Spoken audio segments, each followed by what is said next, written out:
The Fat Controller sat in his office listening to the noise outside. The passengers were angry. The station master came in. "There's trouble in the shed, sir. Henry is sulking, there's no train, and the passengers are saying this is a bad railway." "Indeed," said the Fat Controller, "we cannot allow that." He found Gordon, James, and Henry looking very cross. "Come along, Henry, it's time your train was ready." "Henry's not going," said Gordon. "We won't shunt like common tank engines. That was Thomas's job. We are important tender engines. You fetch our coaches and we will pull them. Tender engines don't shunt." "Oh, indeed," said the Fat Controller. "We'll see about that. Engines on my railway do as they are told." And he hurried away to find Edward. The yard has never been the same since Thomas left to run his branch line, he thought sadly. Edward was shunting. "Leave those trucks, please, Edward," said the Fat Controller. "I want you to push coaches for me in the yard." "Thank you, sir. That will be a nice change." "That's a good engine. Off you go, then."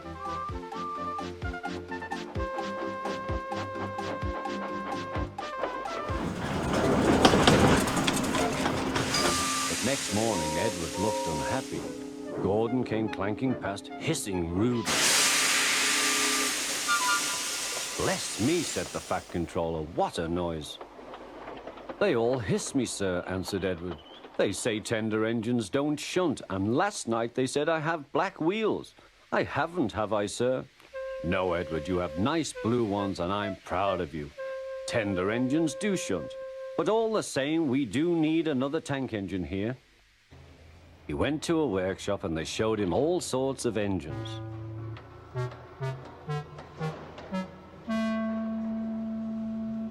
At last, he saw a smart little green engine with 4 wheels. "That's the one," he thought. "If I choose you, will you work hard?" "Oh, sir, yes, sir." "That's a good engine. I'll call you Percy." "Yes, sir, thank you, sir," said Percy, and the Fat Controller brought him back to the yard. "Edward," he called, "here's Percy. Will you show him everything?" Percy soon learned what he had to do, and they had a happy afternoon.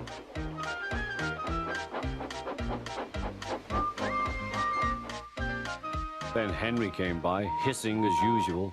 "Shee!" went Percy. Henry jumped and ran back to the shed. "How beautifully you wheeshed him," laughed Edward. "I can't wheesh like that." "Oh," said Percy, "that's nothing. You should hear them in the workshop. You have to wheesh loudly to make yourself heard." Next morning, Thomas arrived. "The Fat Controller sent for me. I expect he wants help," he said to Edward. "Shh, here he comes," replied Edward. "Well done, Thomas. You've been quick. Listen, Henry, Gordon, and James are sulking. They say they won't shunt like common tank engines. So I have shut them up, and I want you both to run the line for a while." "Common tank engines, indeed. We'll show them. And Percy will help too." "Oh, sir, yes, sir. Please, sir," answered Percy. Edward and Thomas worked the main line, greeting each other as they passed by. Percy puffed along the branch line. Thomas was anxious about Annie and Clarabelle, but both driver and guard promised to take care of them. There were fewer trains, but the passengers didn't mind. They knew the 3 other engines were having a lesson.